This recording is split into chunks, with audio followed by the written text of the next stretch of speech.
हनुमान जी और भीम की कथा। हनुमान जी का जन्म त्रेता युग में हुआ था और वे श्री राम के समकालीन थे और वे भगवान राम के परम भक्त थे और लंका युद्ध में श्री राम का साथ देकर माता सीता को लंका से मुक्त करवाया और युद्ध में विजय प्राप्त की।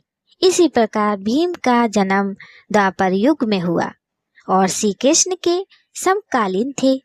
भीम भी महाबली योद्धा थे। महाभारत के 5 पांडवों में भीम सबसे अधिक शक्तिशाली और बलवान थे। उनमें 100 हाथियों का बल था और उस समय संपूर्ण पृथ्वी पर उनके समान शक्तिशाली कोई दूसरा नहीं था। उन्होंने अच्छे अच्छे महाबलियों को युद्ध में धूल चटाई थी।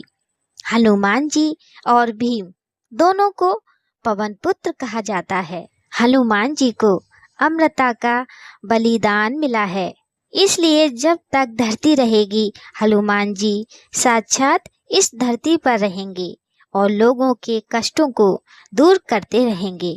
महाभारत में एक रोचक प्रसंग आता है जब अलग अलग युगों के 2 महान योद्धा हनुमान जी और भीम का सामना होता है। बात महाभारत काल की है। पांडवों को 14 वर्ष का वनवास और 1 वर्ष का अज्ञातवास मिला था।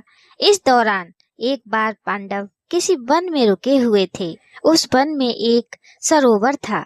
उस सरोवर में सुगंधित कमल पुष्प लगे हुए थे, जिसकी सुगंध चारों तरफ फैल रही थी। द्रौपदी को इन पुष्पों की सुगंध अपनी तरफ आकर्षित कर रही थी। द्रौपदी ने भीम को पुष्प कमल लाने के लिए कहा और भीम निकल गए सुगंधित पुष्प कमल की तलाश में। तभी रास्ते में उन्हें एक बूढ़ा बानर मिला जो लेटा हुआ था और उसकी पूंछ रास्ते में फैली हुई थी। रास्ते में बानर की पूंछ फैली होने से भीम आगे नहीं जा सकते थे, क्योंकि किसी भी जीव के लेटा होने पर उसके अथवा उसके शरीर की किसी अंग के ऊपर से जाना अमर्यादित माना जाता है। अपने रास्ते में बानर की पूंछ देखकर भीम ने बानर से अपनी पूंछ हटाने के लिए कहा। भीम की बात सुनकर बानर बोला, भाई मैं तो राम का भक्त हूँ। राम जी की कृपा से यहाँ लेटा हुआ हूँ। आप चाहें तो मेरे या मेरी पूंछ के ऊपर से जा सकते हैं। भीमसेन को बानर की बात पसंद नहीं आई और उन्होंने गुस्से में बानर से अपनी पूंछ हटाने के लिए कहा। भीमसेन की बात सुनकर बानर बोला, भाई आप तो पृथ्वी के सबसे शक्तिशाली व्यक्ति हैं, आप ही मेरी पूंछ हटा दो। भीमसेन ने बार बार बानर से अपनी पूंछ हटाने के लिए कहा और बानर ने भी बार बार यही उत्तर दिया।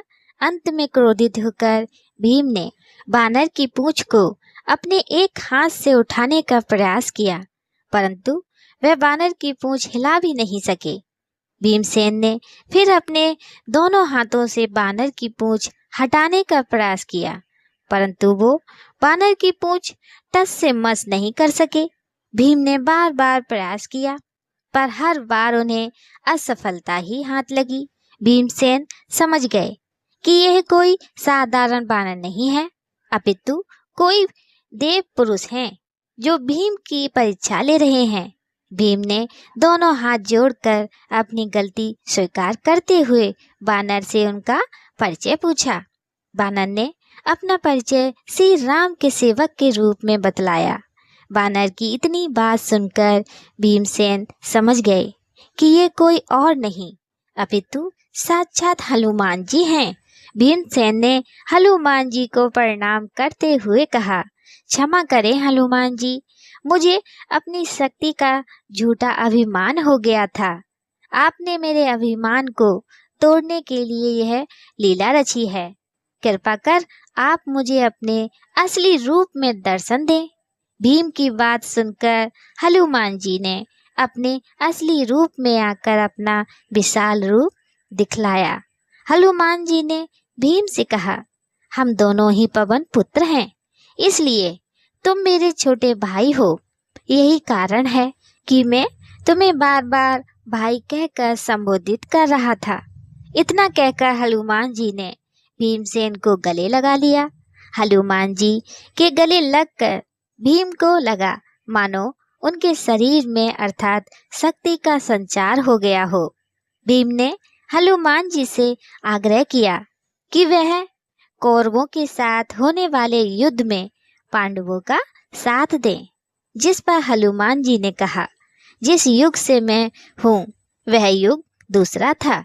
उसमें मैंने श्री राम के लिए कई युद्ध किए थे। अब यह युग दूसरा है। यहाँ मेरा युद्ध करना सही नहीं है, इसलिए मैं युद्ध में शामिल नहीं हो सकता। परंतु युद्ध में पांडवों के रथ के ध्वज पर मेरा वास होगा। इस प्रकार हनुमान जी महाभारत युद्ध में हमेशा श्री कृष्ण और अर्जुन के रथ की ध्वजा पर विराजमान रहे और अर्जुन के रथ की रक्षा करते रहे। शिक्षा।